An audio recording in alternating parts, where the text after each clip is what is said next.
ونصلي ونسلم على رسوله الكريم أما بعد أعوذ بالله من الشيطان الرجيم بسم الله الرحمن الرحيم سبحان ربك رب العزة عما يصفون صدق الله مولانا العظيم إن الله وملائكته يصلون على النبي يا أيها الذين آمنوا صلوا عليه وسلموا تسليما ایک تو مرتبہ دوشی دوبارہ پڑھ لیں الصلاۃ والسلام علیک یا سیدی یا رسول اللہ وعلی آلک و اصحابک یا سیدی یا نبی اللہ بعد الحمد و صلاۃ۔ کل جن احباب نے وضو اور غسل اور نماز کے جو فرائض اور نماز کی شرائط کے حوالہ سے بات سنی، آج میں کوشش کروں گا کہ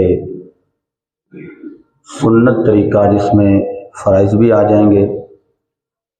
کل وضو اور غسل کے فرائض میں نے عرض کیے تھے، اس میں ایک دو باتیں فضائل کے حوالے سے بھی عرض کی تھیں۔ آج بھی انشاءاللہ العزیز دل لگی کے لیے ایک دو باتیں فضائل کے حوالہ سے عرض کروں گا، بقیہ جو سنت طریقہ ہے وضو اور غسل کا وہ آپ توجہ فرمائیں گے تو انشاءاللہ العزیز یقیناً دائمی فائدہ نصیب ہوگا۔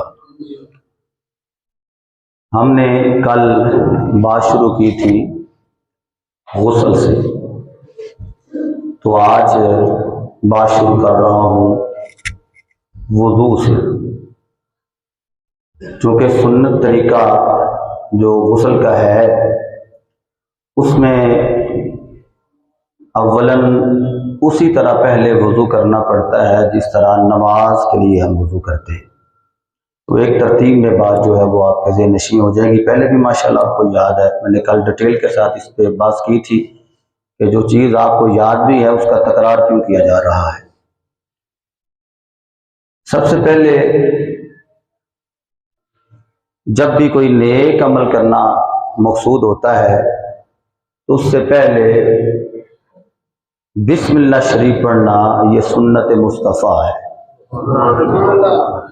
اور وضو سے پہلے بسم اللہ شریف پڑھنا یہ وضو کی دعا بھی ہے۔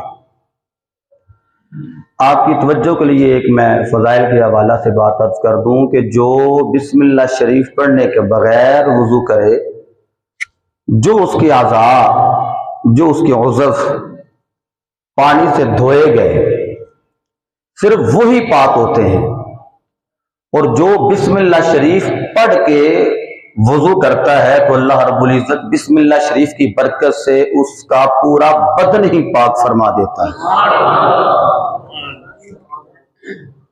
سب سے پہلے ہم نے بسم اللہ شریف پڑھ لی، ہاتھ جو ہیں وہ پونچھوں تک، یہ جو کلائیاں ہیں کلائیوں تک ہم نے 3 مرتبہ اچھے طریقے سے صاف کر لیے۔ الحمدللہ ہماری مسجد میں جہاں پہ ہم ٹوٹیوں پہ بیٹھ کے وضو کرتے ہیں وہاں پہ آگے صابن بھی موجود ہوتا ہے، اچھی طرح صفائی کے لیے ہم صابن یوز کرتے ہیں، تو 3 مرتبہ ہاتھوں کو دھونا یہ سنت ہے۔ یہ کیا ہے جی؟ سنت۔ اس کے بعد 3 مرتبہ دائیں ہاتھ سے ہی ہم نے کلی کرنی ہے، اور 3 مرتبہ ہی ناک کی نرم ہڈی تک ہم نے پانی کو پہنچانا ہے۔ اب سوال یہ پیدا ہوتا ہے کہ 3 چیزیں گزرنے کے بعد پھر پہلا فرض آتا ہے، تو یہ 3 چیزیں نہ بھی ہوں، فرائض پورے ہو جائیں تو وضو ہو ہی جائے گا۔ یہ سنتیں کیا ضروری ہیں؟ اس پہ میں قرآن کی ایک نص آپ کے سامنے رکھنا چاہتا ہوں۔ بعض آپ کہتے ہیں جی آپ فرضوں کی بات کیا کریں، ایسے سوشل میڈیا پہ لوگ آ گئے ہیں جو کہتے ہیں صرف فرض پڑھ لیا کریں، آپ کے تو پورے دن میں 17 18 20 منٹ لگتے ہیں اور 5 نمازوں کا وقت جو ہے وہ آپ کو مل جائے گا، آپ بس فرض ادا کیا کریں۔ تو انہیں یہ نہیں پتا کہ یہ نماز کا طریقہ اور نماز کے معاملات یہ سکھائے کس نے ہیں۔ اللہ حکم تو دیتا ہے لیکن سکھانے والی ذات میرے مصطفیٰ کی ہے۔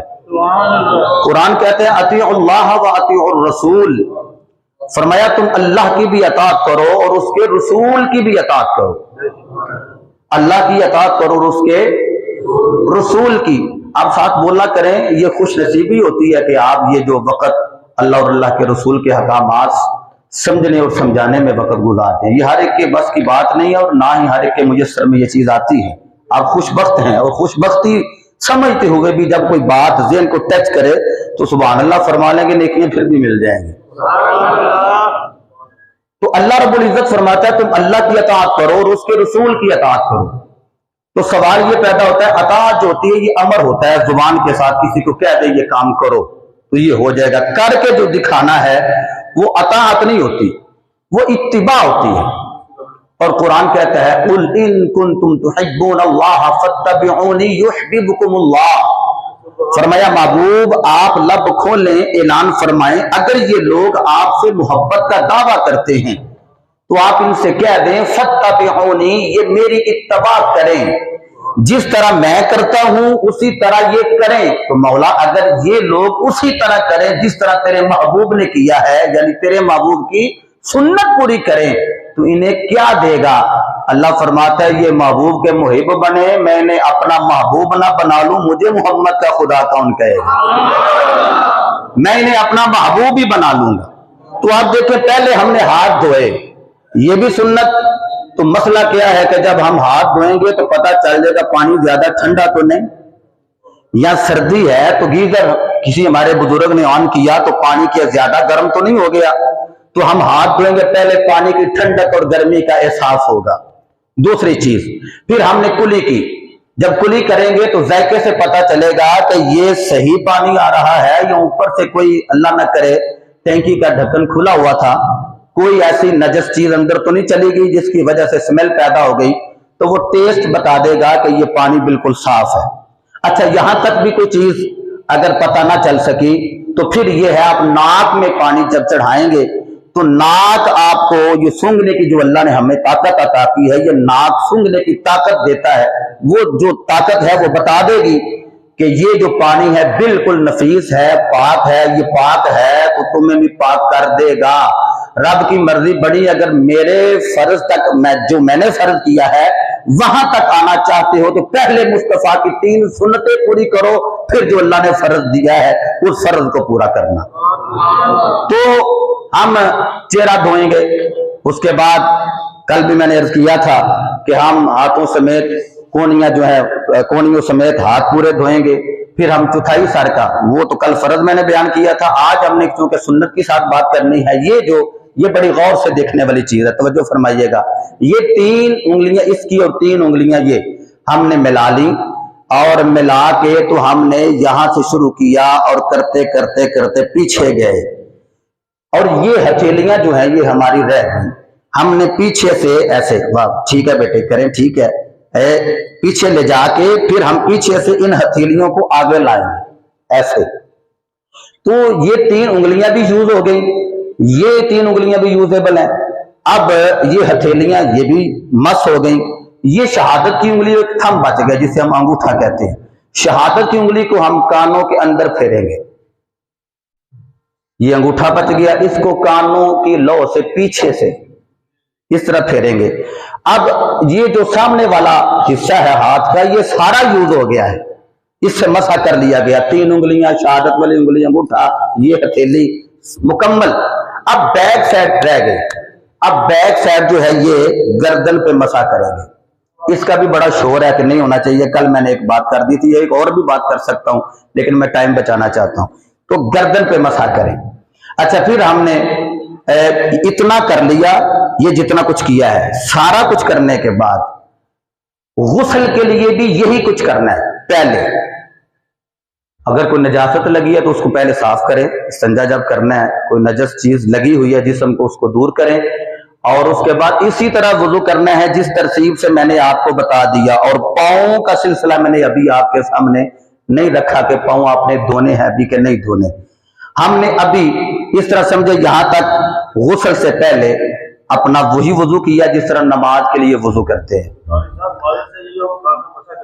جی جی جی جی یہ اندر سے ہم نے, میں نے یہ توجہ کریں گے, یہ شہادت کی انگلی اندر ہوگی, اور یہ جو ہے میں نے کہا یہ کانوں کی لو سے پیچھے جائیں گے, پیچھے. اس کا ایک پورا بھاب ہے وضو اور سائنس.